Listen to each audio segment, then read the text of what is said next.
popular ideas about happiness will make you miserable if you actually hold on to them too tightly, believe them too much, or let them dictate how you live your life. And there are 3 big happiness myths in particular that create this happiness trap.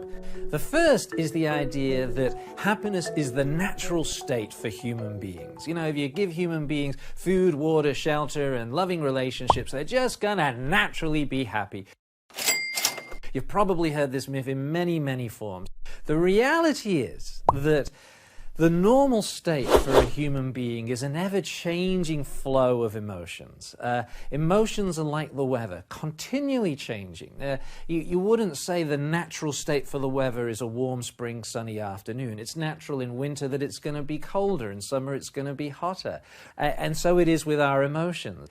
You expect to feel anxious in challenging situations with an uncertain outcome. You expect to feel fear when there's danger or threat present. Now, the second big happiness myth links to the first one, the idea that happiness means feeling good. If you look at most dictionary definitions of happiness, it's described as a state of pleasure or a state of contentment. Well, if this is your notion of happiness, then there's no such thing as lasting happiness. Because how long does a good feeling last? Think of the happiest day of your life. How long did a state of pleasure or contentment last before there was some frustration, disappointment, anxiety, irritation?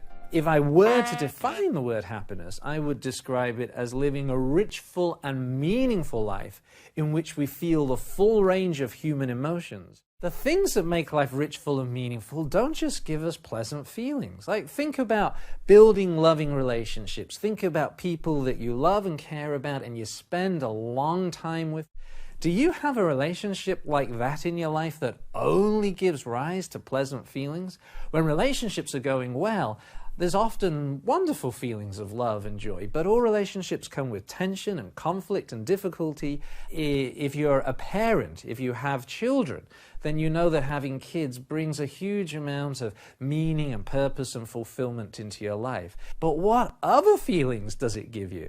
Now, when I ask this question to audiences at my public workshop, there's a big laugh, and then parents start calling out anxiety, guilt, frustration, anger, rage. You know, it's like amazing how these people that we love so much can arouse such strong, painful emotions in us.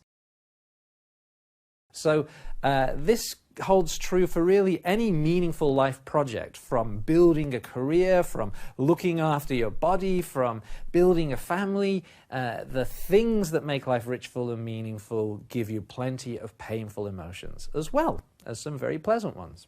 And the third big myth that feeds into the other two is the idea if you're not happy, you're defective. More and more, human nature is being pathologized as signs there's something wrong with you and you need some medication to fix it.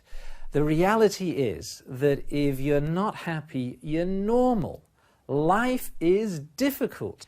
You know, I ask my public workshops, is there anybody here who thinks life is too easy, that needs some more difficulty in their life? Anybody in this room that needs some more pain and suffering?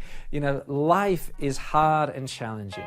Not always, but a lot of the time it is.